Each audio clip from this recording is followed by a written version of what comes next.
I recently moved into this apartment and did this really cool wall slide decor, which has its own video in my channel, by the way, if you want to check it out. But my problem was the living area now felt disconnected from a very brown kitchen. And so I immediately thought I needed to, get some black contact paper to, make something happen in there.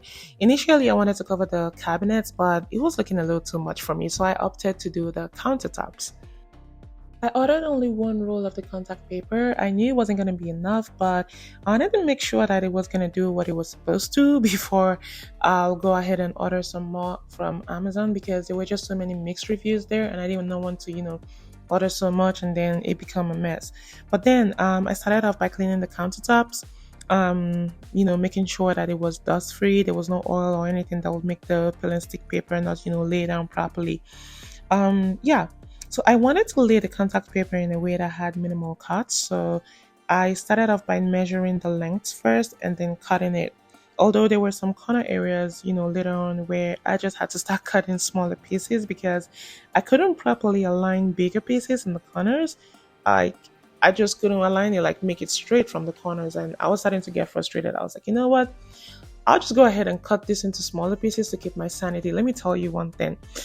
Doing this requires the patience of a monk because I almost pulled my hair. You're gonna see me at one point. I was in all sorts of positions trying to get this thing to lay right. But anyway, it was all fun and a whole learning experience for me.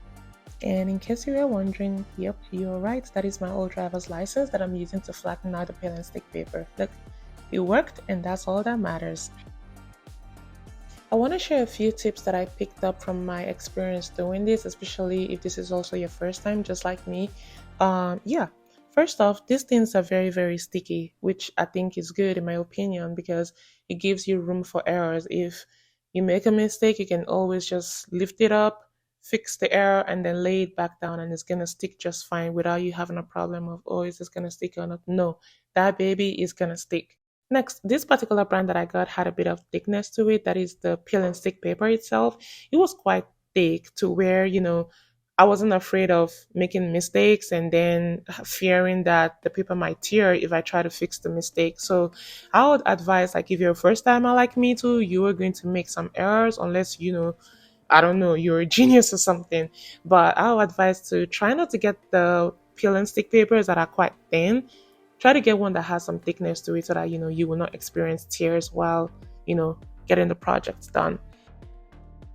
So another tip that I think will come in handy is how to deal with the air bubbles. So if at any point in time you're laying it and then you later on discover that you have an air bubble or you have air bubbles just sitting somewhere, do not even worry yourself about taking it off again. Just go ahead and poke it with a small needle and use whatever flattening tool you're using to flatten the air out, and it will just take care of that air bubble straight up.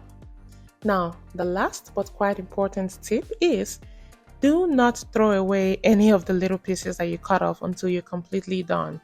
Like those little pieces, they helped me to patch up some areas in the corners, especially in the corners where I couldn't get to. I would just like get one of those little pieces, patch it up, and then cover it with like a bigger piece just so there is no space that's looking displaced. This is the point where the one roll ended, so I had to order two more rolls from Amazon.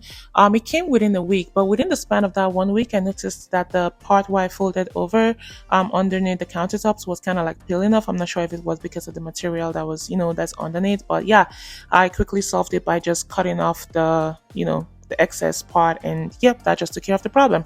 This is the part where I said I started cutting little pieces because those corners I couldn't really reach them, but other than that, I'm just gonna let this video play out and then I'll talk to you again at the end.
Now that the struggle is almost over, I can tell you with my full chest that I am happy that I decided to do the countertops instead of the cabinets, because if I did all of this, I definitely would have given up, halfway before the end. But anyway, here is a quick look at what it looked like before and the finished look.